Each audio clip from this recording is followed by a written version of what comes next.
Welcome, Take It Up with Jessica Lee. I'm here with Roy Owens, who's the sales director at Kyriba. Roy, welcome to the show.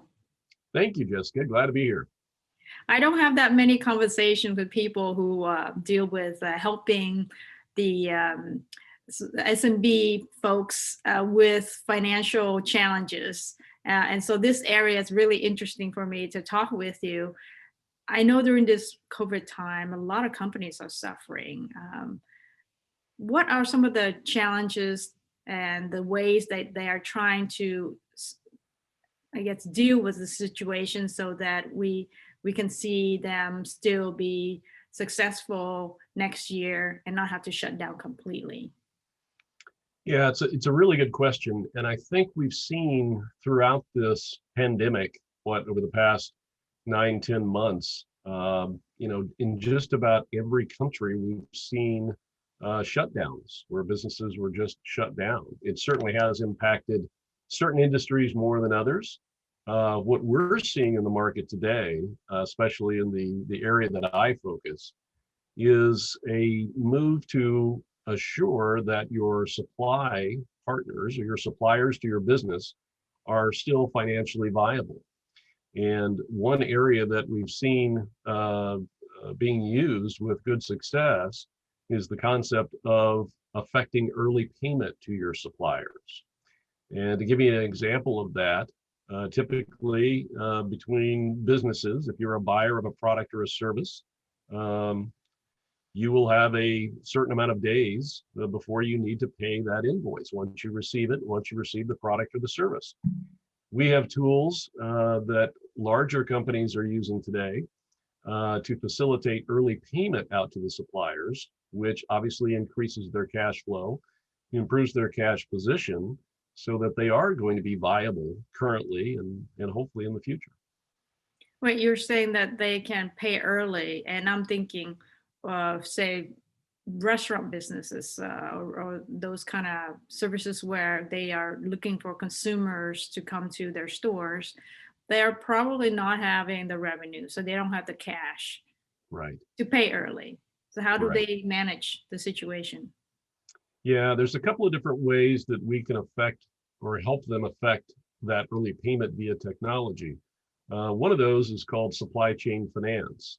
In that example, our solution creates a partnership between the restaurant, in your example, the supplier who supplies products or services to the restaurant, and a third-party financial institution, typically a bank.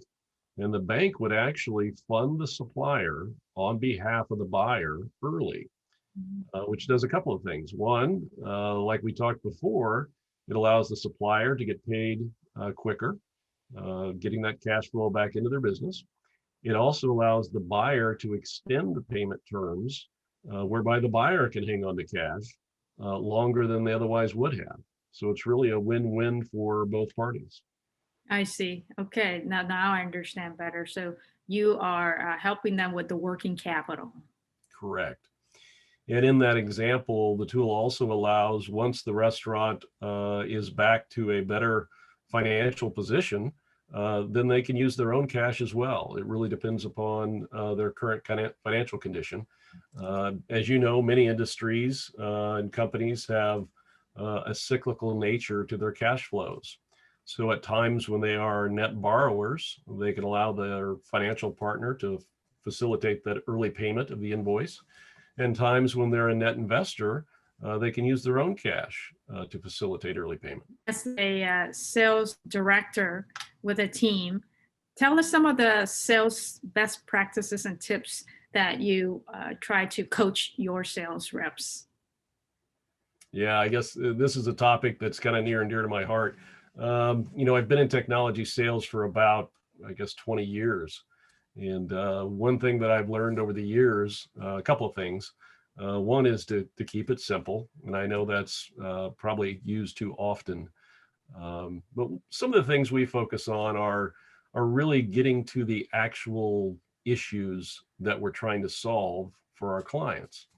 And the only way that you can really figure out what those issues are is by asking questions. And a lot of times I'll see from newer members of our sales team, maybe people just getting out of college, maybe this is their first sales job or technology sales job. I think many times, especially as salespeople, we want to close every deal that we get involved with. But what you eventually find out is sales is not a perfect game, right? You're not going to close every deal that you get involved with. If you're closing 20 or 30% of them, it's kind of like baseball. If you have a 200 or 300 batting average, you're probably doing pretty good. The key is asking those questions early in the relationship, finding out if there's an opportunity to actually help the company that you're working with. If there is, great. It could be a great fit. But if there's not, I think the best time to figure that out is pretty early in the relationship. That way you're not wasting their time, you're not wasting your time. And the best way to do that is to really focus on asking those tough questions. And I think, generally, we've all been in conversations where we have that feeling in our gut that there's a question we know we should ask, and we just don't because we're afraid of the answer that we think we're going to get, right? And that's actually the time that you need to ask that question. And I refer to it as a kind of a red light, yellow light, green light system. When you get to that tough question and you feel that red light come up, it's time to stop and ask that tough question before moving on. Even if it's a yellow light situation, like you think there's something coming up here that I probably don't want to hear because that means that I'm not going to close this deal. That's when you need to slow down and really ask those questions. Well, I think you have to have confidence.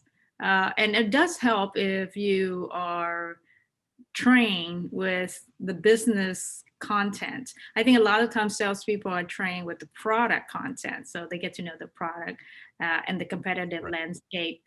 But there's a lot of industry trends, like big picture conversations, like more of an executive level conversation, that the salespeople would feel a lot more confident if they are, as an ongoing training process, are fed that kind of industry knowledge about, say, the Gartner Magic Quadrant or any kind of industry reporting. Sure. And I think that can help the sales reps a lot to have the confidence to ask those tough questions.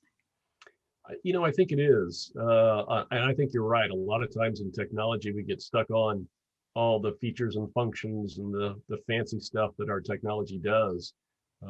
We like to go back and really look at the details of the business process. So my main conversations with companies happen at the CFO or the treasurer level. And so we spend a lot of time training and thinking about and educating the teams on what does a treasurer think about? What does a CFO think about? Do you have a working knowledge of the balance sheet and income statement? What are the typical key performance indicators that a CFO is looking at within the income statement and the balance sheet?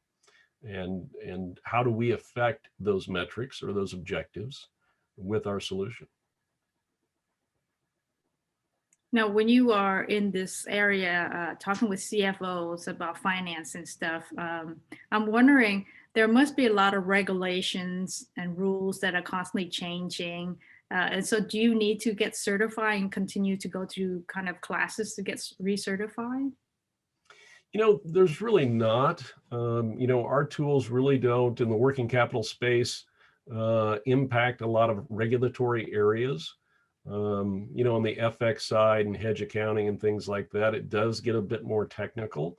But in the world I live in within Kariba, there's not a lot of that involved. Okay. When you work with CFOs, it's not just you. You actually rely on having the engineering team behind you to help come up with solutions. And you mentioned to me value engineering. Explain a bit more about that. How is that different than, say, what most people might know of as sales engineering? This is value engineering. Sure. Well, I'll give you an example. 20 years ago, when I began my career in technology and technology sales and managing sales teams, we had positions that were called solution engineers. Their main role was to demonstrate the technology platform, whatever that might be. They would also try to expand the conversation with the client in terms of how it was going to be used.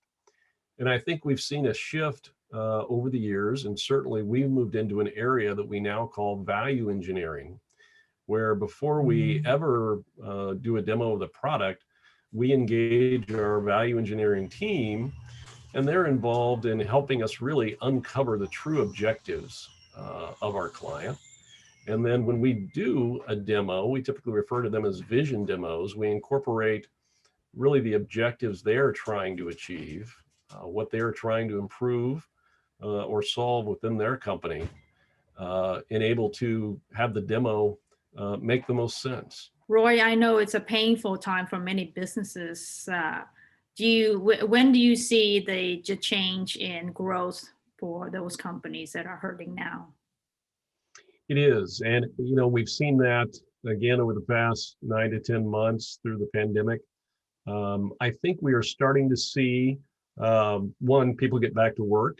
If you look at the employment numbers, certainly there are more people getting back to employment now. We now have a vaccine that's coming out, which I think will also accelerate companies starting to get back to normal. Especially, it is somewhat industry dependent. There are, industries now that are doing very well because they are in areas that spending has increased. Home improvement, as an example, is one of those. But I think overall, I've seen a number of different economic crises over the years. It's the past 20 years, from the tech bubble to the financial crisis of 2008 and so on. And I guess it was Warren Buffett had said that, during difficult times, that's the time to invest. And, at many times, companies don't have the money to invest in difficult times. I certainly understand that. But it's not always about investing money. I think you have to look at all of your capital sources, whether that be human capital or financial capital or intellectual capital. And if you organize yourself around the thought or the knowledge that eventually people will get back to work, companies will start to improve their condition.